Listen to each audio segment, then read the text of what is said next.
Hi, my name is Piers Krishnan, and today I will be critiquing overconsumption under the category of consumerism. I will be doing this with my team members Ryan Khan and Anuj. Consumerism was chosen for the project as it is a major part of economics to function and excel, with the immense demand for supply that exists in today's day and age, as we all feel the need to buy the latest and greatest tech out there.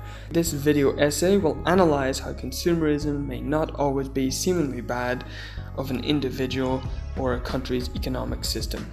The reason this topic is important is because there isn't much awareness on consumerism. Excessive spending leads to the planet not being able to sustain itself for future generations, and not much thought is put towards the preservation of the planet for the future. This video essay will look at the pros and cons of the concept and whether or not it can be useful through the research done, and will try to come to a definitive answer.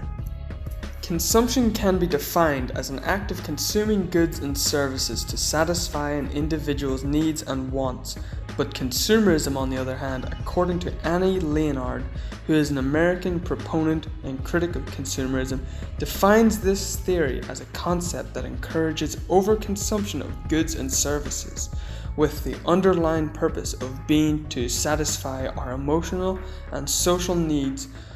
For example, shopping. We use it to construe and show our self-worth. Underlying purpose being to satisfy our emotional and social needs. For example, through shopping, we use it to construe and show our self-worth. She specifically brings concerns to the fact that we use excess resources that our planet cannot even hope to sustain if we keep going down this path of overconsumption, which is caused due to companies. As companies constantly entice people to buy the latest tech through marketing, as companies bombard consumers with advertisements on everything from billboards to ads, posters, and emails, making sure that the consumer knows that there is a new item to be bought.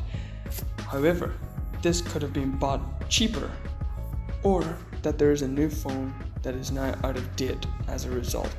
Companies make new models every year, which leads to the consumers feeling that they need to buy the new product every time, otherwise they feel unaccomplished. For example, do we really need to consume as much food when the expiry dates are still in date?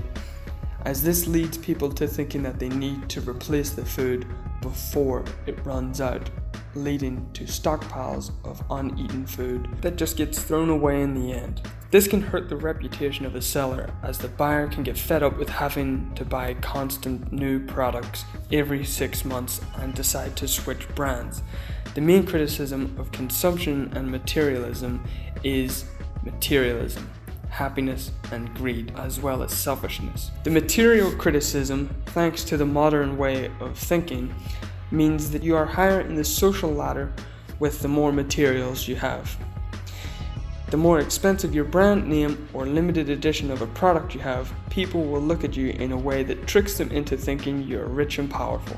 But it is all just an illusion set in place by the material world that constantly evolves and changes, so that you are never fully up to date with the best gear, as it is obsolete the moment you buy it. Another criticism of consumerism is the selfishness and greed aspect that is deeply ingrained inside it. Due to our own selfishness and greed, it causes us to consume more and more whether we need it or not, and does not allow us to share it with others outside of our family, as we wish to show off and make what we owe to make our self-esteem higher, and thus make our selfishness in the purchase justified.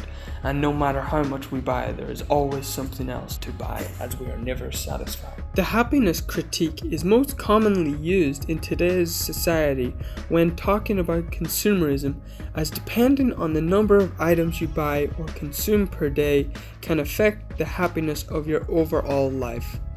For example, the amount of materials that we consume per day should not have an effect on us as humans, but it does in the modern day, as it has grown to be a sort of power symbol, as if you have the best tech and can buy the most expensive products, you will feel happy and accomplished inside, instead of having to earn it through hard work, or having the affection of your friends because of your personality. In order to stop overconsumption, we must halt its rate of growth, as consumption has become one of the major problems of today's world, and in order to stop it or slow it down, we must bring people's attention to the problem at hand. If the people are given awareness of the situation, they themselves can try and help the problem without the government or other companies interfering in the situation, making it much worse for everyone involved.